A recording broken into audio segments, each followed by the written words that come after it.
कि सांस चल रही है। तो टाइम कितना लगाएंगे सांस देखने में? 10 सेकेंड। हरकत नहीं हो रही, क्या करूं? क्या शुरू करूं? CPR। रफ्तार क्या थी सीना दबाने की 1 मिनट में? 120। 100 से 120। और कितना गहरा दबाएंगे सीना? 5 से 6 सेंटीमीटर। 2 से 2.4 इंच या 5 से 6 सेंटीमीटर। तो इतनी ताकत लगानी है आपने भी इस मेडिकल। क्लियर? और हर बार जितना दबाएंगे उतना वापस भी आने देंगे। क्यों?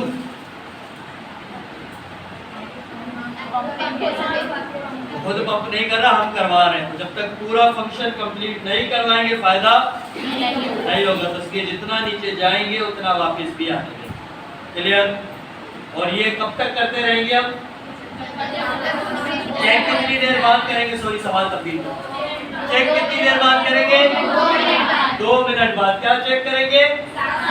अगर सांस आ गई तो करवट करवा दें। कौन सी करवट? कौन सी करवट? जो कह रहे सीधी करवट, हैंड रेस करें। तो आवाज आ रही थी सीधी करवट हाथ में। अच्छा, जो कह रहे उल्टी करवट, हैंड रेस करें। अब मैं बताऊं सही कौन कह रहा था?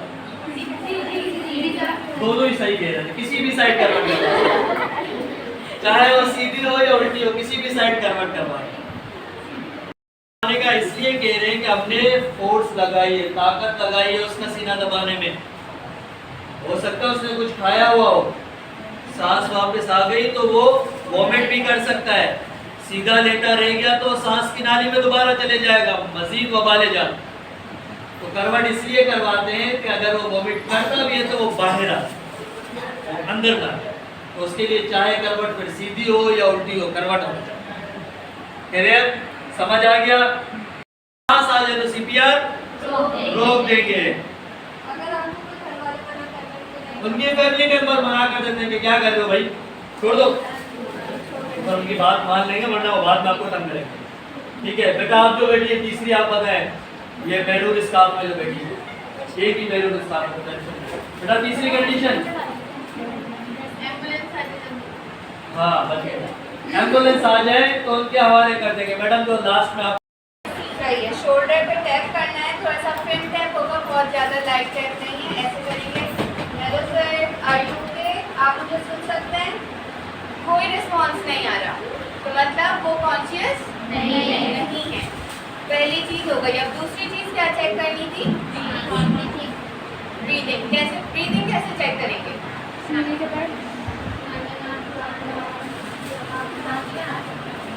नाक पे हाथ रख के। अब जो समझ आ रहा है बोलो मैडम, पूरी सही कर देंगे। बोलने पे कोई पाबंदी नहीं है बेटा।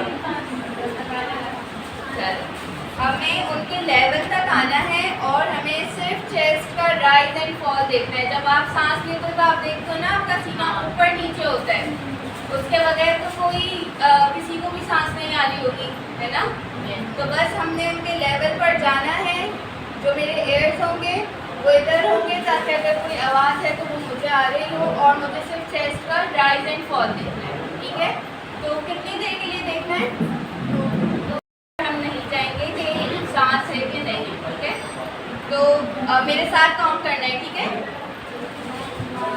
1 2 3 4 5 6 7 8 9 10।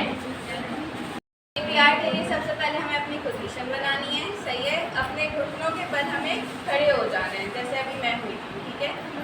फिर जो आपका डोमिनेंट हैंड है, मतलब जिससे आप काम करते हैं, वो आपने अपने फेस के आगे ले आना है। करेंगे मेरे साथ? और जो आपका दूसरा हाथ है, फिर उसको हम पीछे ऐसे जो करना है। ठीक है? हाथ को हैंड को बिल्कुल स्ट्रेट रखना है। एल्बो स्ट्रेट होगी, कोई फ्लेक्स नहीं करेगा। Elbow straight, elbow straight, elbow straight. सही है? इस तरह। ठीक है? अब हमने अपनी हील ऑफ द हैंड से, हील ऑफ द हैंड कहाँ रखनी है? सेंटर ऑफ द चेस्ट पे। अब आएगा कि सेंटर ऑफ द चेस्ट कैसे पता चलेगा कि सेंटर ऑफ द चेस्ट क्या है?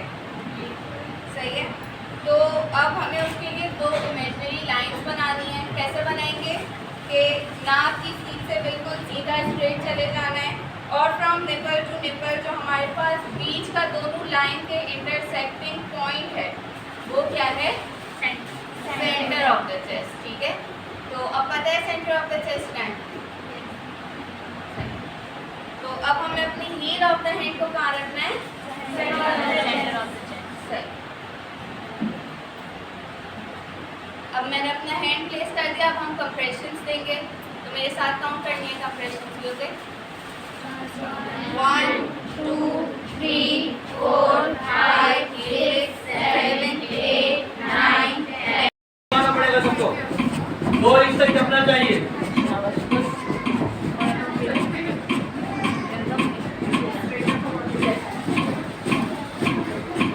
फ्लोर के साथ गिरे अच्छी है। ठीक है, अब